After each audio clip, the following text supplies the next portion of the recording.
कि जब मुसीबत की घड़ी आती है तो चारों तरफ से आती है। एक तरफ जहां भाजपा बिहार में अपनी सरकार बचाने के लिए दिन रात जुटी है, तो वहीं अब असम में भाजपा की सरकार डगमगाती नजर आ रही है। मतलब भाजपा की हालत उस खटारा कार की जैसी हो गई है जिसका एक पुर्जा फिट करो तो दूसरा निकल आता है। पूर्वी भारत में अपने मजबूत साम्राज्य का सपना देख रही भाजपा को उस वक्त बड़ा झटका लगा दोस्तों, जब उसके सबसे मजबूत किले असम में ही दरार पड़ गई। और यह कोई छोटी मोटी दरार नहीं थी, बल्कि एक बहुत बड़ी बगावत थी, जहां एक साथ 18 भाजपा नेताओं ने इस्तीफे दिए। इनमें पूर्व केंद्रीय मंत्री और 4 बार के भाजपा सांसद राजेंद्र गोहेन का नाम भी शामिल है। तो आखिर ऐसा क्या हुआ कि एक साथ इतने भाजपाइयों ने पार्टी का दामन छोड़ दिया, जिसमें राजेंद्र गोहेन जैसे बड़े नेता भी शामिल हैं? क्या असम में भाजपा के लिए सब कुछ ठीक नहीं चल रहा है? क्या मोदी के चहेते मुख्यमंत्री हेमंता बिस्वा शर्मा से अब राज्य की बागडोर संभाली नहीं जा रही है? क्या असम में भाजपा का किला ढहने जा रहा है? क्या असम की सत्ता में एक बड़ा परिवर्तन होने जा रहा है? इन सारे सवालों के जवाब देंगे आपको इस वीडियो में। तो कहते हैं कि जब जहाज डूबता है दोस्तों,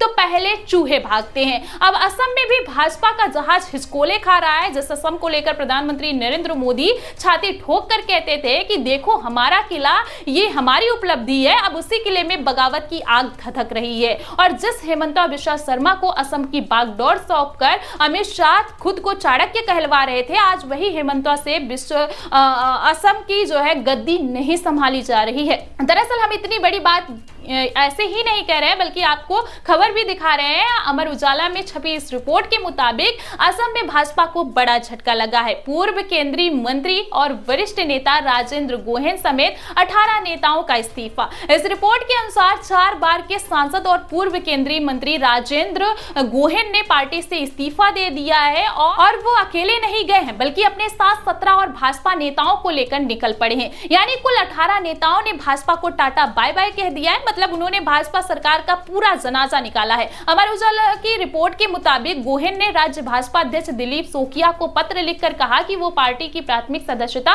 और सभी जिम्मेदारियों से तुरंत प्रभाव से इस्तीफा दे रहे हैं। लेकिन सवाल यह है दोस्तों कि आखिर ऐसा अचानक से क्या हुआ कि उन्हें पार्टी से अलविदा कहना पड़ा या इस्तीफा कहना पड़ा? 4 बार के सांसद मंत्री बनाए गए, अब उसी पार्टी से उन्होंने किनारा कर लिया है। आखिर इतनी बड़ी क्या वजह रही होगी? अब पत्रकारों से बात करते हुए राजेंद्र ने तो ये कहा कि भाजपा सरकार ने असम के लोगों से किए वादे पूरे नहीं किए, स्थानीय समुदाय को धोखा दिया और बाहरी लोगों को बसाने की छूट दी। लेकिन सच्चाई कुछ और ही मानी जा रही है। 90% सच्चाई कुछ और ही है। फिलहाल आपको बता दें कि गोहेन ने तो अपने 17 समर्थकों के साथ गुवाहाटी स्थित पार्टी मुख्यालय में अपना इस्तीफा सौंप दिया है। 3 दशकों से अधिक समय तक भाजपा का हिस्सा रहे गोहेन हाल ही के वर्षों में असम इकाई में पुराने और नए नेताओं के बीच चल रही खींचतान का सबसे बड़ा चेहरा बन चुके थे। यह वही झगड़ा है जो मुख्यमंत्री हेमंता बिस्वा शर्मा के आने के बाद शुरू हुआ था, जो खुद 2015 में कांग्रेस से भाजपा में आए थे। लेकिन हेमंता बिस्वा शर्मा का नया नेतृत्व मॉडल पुराने नेताओं को रास नहीं आ रहा है। जयंत मल्ला, बरुआ, पीयूष हजारिका और अजंता नियोग जैसे नेता भले ही उनके साथ खड़े दिख रहे हों, लेकिन जमीनी हकीकत यह है कि पार्टी के भीतर सब कुछ ठीक नहीं चल रहा है। राजेंद्र गोहेन जो 1999 से 2019 तक नागांव से सांसद रहे और 2016 में अपने अंतिम कार्यकाल में मोदी मंत्रिमंडल में केंद्रीय राज्य मंत्री बने, उन्हें 2019 में पार्टी ने साइडलाइन कर दिया। और कुछ ऐसा ही हाल लगातार होता नजर आया, उनको नजरअंदाज किया गया, जिसके चलते दोनों बार वो सीट कांग्रेस के पास चली गई, यानी भाजपा का गढ़ दरकने लगा। और अब उनके इस्तीफे से पार्टी को बड़ा झटका लगा है, क्योंकि नागांव के अलावा दूसरे हिस्सों में भी उनका प्रभाव काफी ज्यादा था और उनके जाने से भाजपा को राज्य में बड़ा नुकसान होगा। अब देखिए, बात सिर्फ इतनी सी नहीं है कि एक किसी बड़े नेता ने पार्टी छोड़ दी है,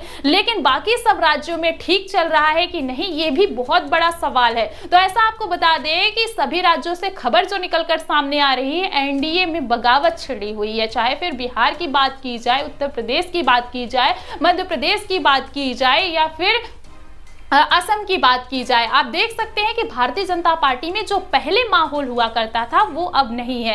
यानी कि अब प्रधानमंत्री नरेंद्र मोदी के चेहरे पर कोई चुनाव नहीं जीत सकता। आपको बता दें, अब असम में इतने नेताओं का इस्तीफा देना, कहीं ना कहीं ये बात भारतीय जनता पार्टी को भी पता है कि जो है अब उनकी नीतियां काम नहीं आ रही हैं। अब उनकी नीतियों से जो है उनके नेता ही खफा नजर आ रहे हैं।